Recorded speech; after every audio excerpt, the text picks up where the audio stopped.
I guard a building terrorized by a creepy puppet skateboarder cult. I thought this dead-end security gig was going to be easy money. The ad was a masterpiece of corporate minimalism. Night security officer wanted, reliable. That's it. That's basically code for must have a pulse and be willing to trade a third of your life for minimum wage. Fine by me. I could do that. Just me, a thermos of coffee that tasted like battery acid, and 8 hours of watching the clock tick. For the first few nights, that's exactly what it was. Glorious soul-crushing boredom. Then Tuesday happened. Around 3 in the morning, in that dead, silent pocket of the night, when the world feels like it's holding its breath, I heard it. A sound that had no business being in a locked-down, 10-story concrete tomb. It was the unmistakable, grinding scrape of a skateboard wheel on polished concrete. And that was the first time I saw them, the grinning puppets. The job was at the Sterling-Corax building. Sounds prestigious, right? It was just another corporate mausoleum that had been slowly dying for a decade. Half the floors were empty, just hollowed-out spaces full of dust bunnies and the ghosts of failed startups. My job was simple. Walk the floors, make sure nothing was on fire, and try not to fall asleep and drool on the logbook. The company didn't even ask for a security license. They just needed a warm body, and I was happy to oblige. The silence was the first thing that got to you. It wasn't peaceful. It was a heavy, pressurized quiet that made your ears ring, underscored by the low, funeral dirge of the fluorescent lights. The perfect place for a guy who decided to check out of the rat race and just exist. For a paycheck. I'd done my time in the punk scene, sleeping on floors and living out of a van. I figured trading that for watching empty hallways was selling out, but at least it was honest. There's a certain purity to a job that doesn't pretend to be anything more. You give them your time. They give you just enough money to forget you just gave them your time. For 5 nights, that's all it was. I had my routine down. Clock in at 11 p.m. First patrol at midnight. It was bleak, but it was simple. And simple was all I wanted. I didn't realize the building had other plans. I was just the new night watchman in a very long-running, very private, and very weird show. The first time I heard the skateboard, I was in the main office, staring at the 16 silent monitors. It was a sharp, grating sound. Scrape. Clack, clack, clack. It echoed from somewhere deep inside the building. My first thought? Kids. Some skaters found a way into the underground parking garage. I did a full sweep. The garage was sealed tight. Every door, every window, every access point in the entire building was locked, just like I'd left it. I chalked it up to the building settling. You hear things in old, empty buildings at night. It's part of the gig. A few hours later, though, I saw it. On camera 4, the one aimed down the long, dark corridor on the 9th floor. Something small and fast zipped past the lens. Just a blur, gone in a single frame. I rewound the footage, playing it back slowly. Useless. A grainy smudge of motion. Looked like a really, really fast rat. I made a note in the log. Possible vermin, 9th floor.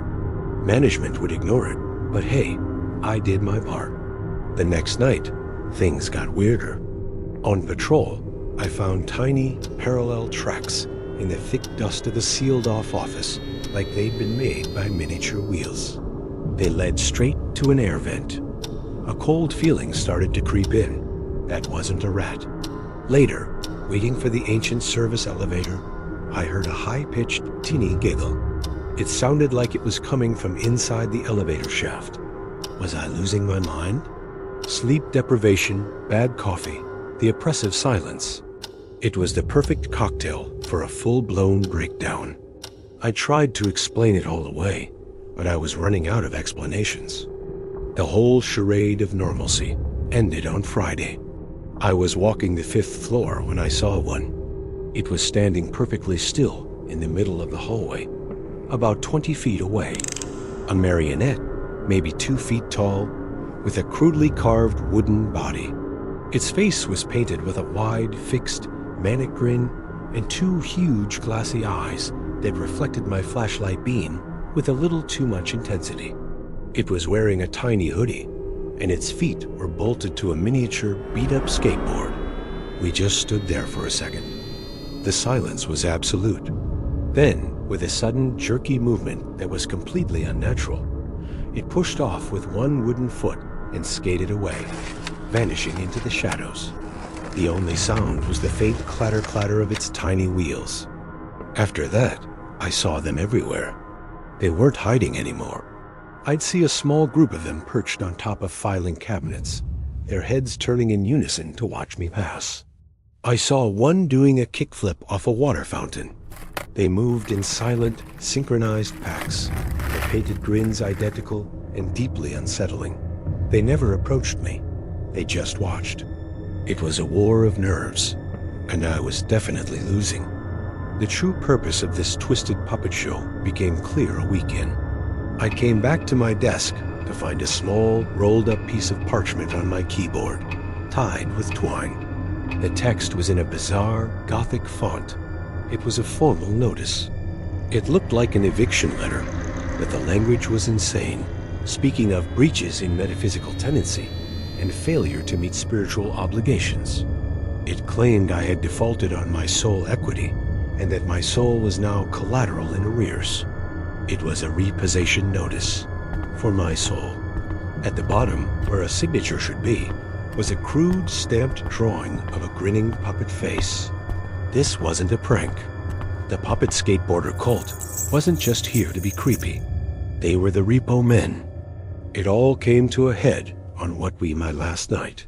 Around 2 a.m, the power to the whole building cut out. A heavy thunk echoed through the structure. Then came a second sound, a series of loud clangs as the magnetic locks on every single door engaged. That's not supposed to happen. In a power outage, those locks are built to fail safe to unlock. But something was holding them shut. The emergency lights flickered on, casting everything in a hellish red glow. The phones were dead. The monitors were blank. I was locked in. Then the sound started. Not one skateboard. Dozens, maybe hundreds.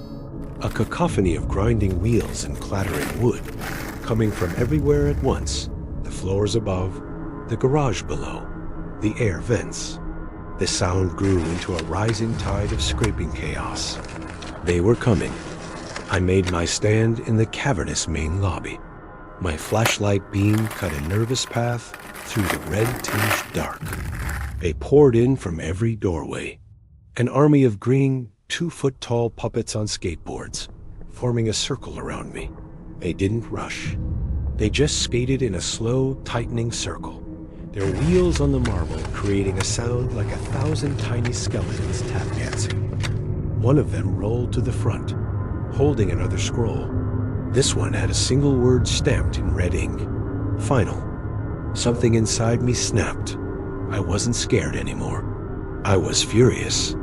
I lunged forward and kicked the lead puppet, and it exploded into a shower of splinters. But the circle didn't break. Another one just rolled forward to take its place, its grin just as wide. I was trapped. They weren't here to hurt my body. They were here to foreclose. Just as the circle closed in, a shrill, piercing noise cut through the clatter. The fire alarm. The emergency strobes started flashing white, and with a deafening buzz, the magnetic locks on the front doors disengaged. Sunrise was breaking through the lobby windows, and just like that, they were gone. The sound stopped. The lobby was empty, except for a fine layer of sawdust on the floor and that final repo notice. I didn't wait. I didn't clock out. I walked straight out the front door and never looked back, leaving my thermos, my logbook, and my last shred of sanity behind. Sometimes, late at night, when the city is quiet, I think I can still hear it, that faint, distant sound of skateboard wheels.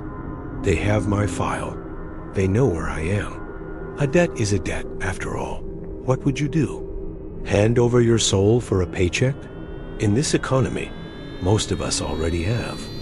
If you've ever had a job from hell, or run in with something you just can't explain, drop your story in the comments. And if you want more stories from the concrete wasteland, make sure to subscribe to Halfway Dark. Stay safe out there.